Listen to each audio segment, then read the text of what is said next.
1992 yil 5-maydan shu Navoiy viloyati Karmana tumanida soliq inspeksiyasida ish boshlaganman. Ish boshlagandan keyin ancha shu sohani tushunib olgunimcha to'sqinlarga, muammolarga duch kelganman.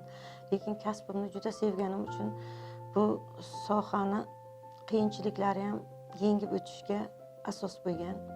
Kasbimni yaxshi, mukammal o'rganib, chuqur o'rganib olishimga asosan menga ustozlik qilgan Uchqun Hamdamovich, Valentina Alekseyevna va Jamolova Jamila opalar katta ko'makdosh bo'lgan, katta yordam berganlar. Bu paytlarda hamma narsa qo'lda yuritilardi, kitoblarda yuritilardi. Forma 9 dasturlari ham asosan men prognozdan ish boshlaganman. Soliq to'lovchilarimizning yer, mol-mulk soliqlari Forma 9 kitoblari bor edi, shunda yuritilardi, katta-katta kitoblarda yuritilardi.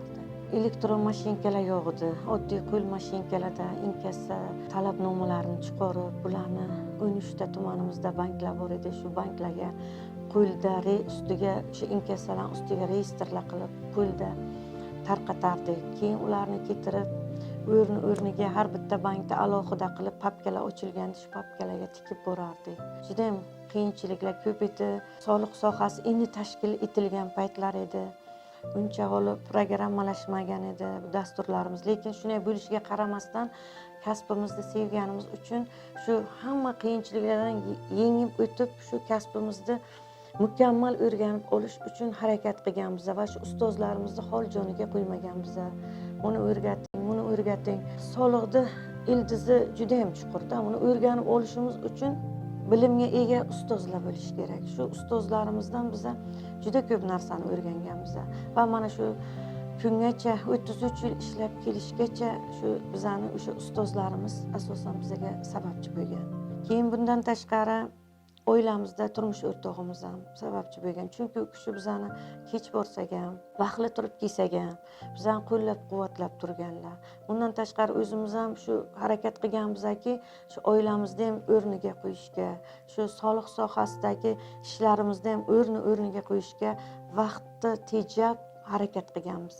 Hozirgi kunda mana shu kasbimning orqasidan xursand bo'laman. Chunki mana 33 yil ko'z ochib yumgunimizcha o'tib ketdi. Farzandlarim, 2 ta farzandim, 5 ta nabiram bor. Ularni ham ziyoli qildim shu kasbimizning orqasidan. Hozirgi kunda kichkina farzandim shu o'zimning sohamni egasi bo'lib o'tiribdi. Harakat qilamiz shu oilada o'tirgan paytga shu kasbimiz bilan muloqot qilgan paytda saniki emas, meniki to'g'ri deb iloji boricha shu o'g'lim mendan ko'ra ko'proq mana bunday berib, bunday mana bu qonun chiqqan deb o'g'lim ham harakat qilyapti hozir mana shu sohani mukammal egasi bo'lishga. Shu oilam tinch xotirjam hozirgi kunda. Farzandlarim oilali, o'z o'rnida. Juda xursand bo'laman. Chunki o'sha davrda shu hozir keladigan yoshlarga tushuncha beraman. Sabr yetmaydi, joyi keladi puli yetmaydi deydi, joyi keladi ish o'rganishga o'zini vaqt ajratmaydi. Shunday paytlarga ularga tushuntiraman. Mana biz shuncha yil ishladik, shuncha yil sabr qildik. Shu ozgina sabr qilsang, hozirgi qiyinchiliklardan ham o'tib olasan. Keyin har bir keladigan fuqarolar bilan chiroyli muloqotda bo'lish, ular shu bizani dargohimizdan xursand bo'lib chiqib ketishi uchun harakat qilaylik. Ularni ko'nglini topish, bizga bergan savoli bo'yicha shu mukammal javob berishga harakat qilaylik. Hozirgi yoshlarga ham sabrli bo'linglar deyman. Muloqot qilganda chiroyli muloqot qilinglar. Soliq sohasidan xursand bo'lib chiqsin, xafa bo'lmasin. O'rgatib boramiz. Chutlar bor edi bizning davrimizda. Chut bilan ishlardik. Asosan prognozdan ish boshlaganim uchun hamma hisob-kitob bizning bo'limda bo'lardi-da. Chutda ishlashda Valentina Alekseyevna juda mukammal o'rgatganlar. Hozir ham shu Valentina Alekseyevnani o'sha chutlarni o'zim uchun olib qo'yganman. Xuddi tarixiy unaqaday men o'zimga olib qolib uyiga yetib qo'yman.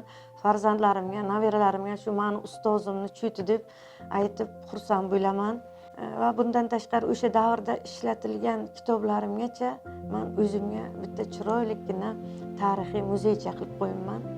Shularni farzandlarimga aytaman, shu 33 yil davomida mana shulardan foydalanganmiz. Mana bugun sizlar xursand bo'linglar. Hamma narsa onlayn, hamma narsa elektron.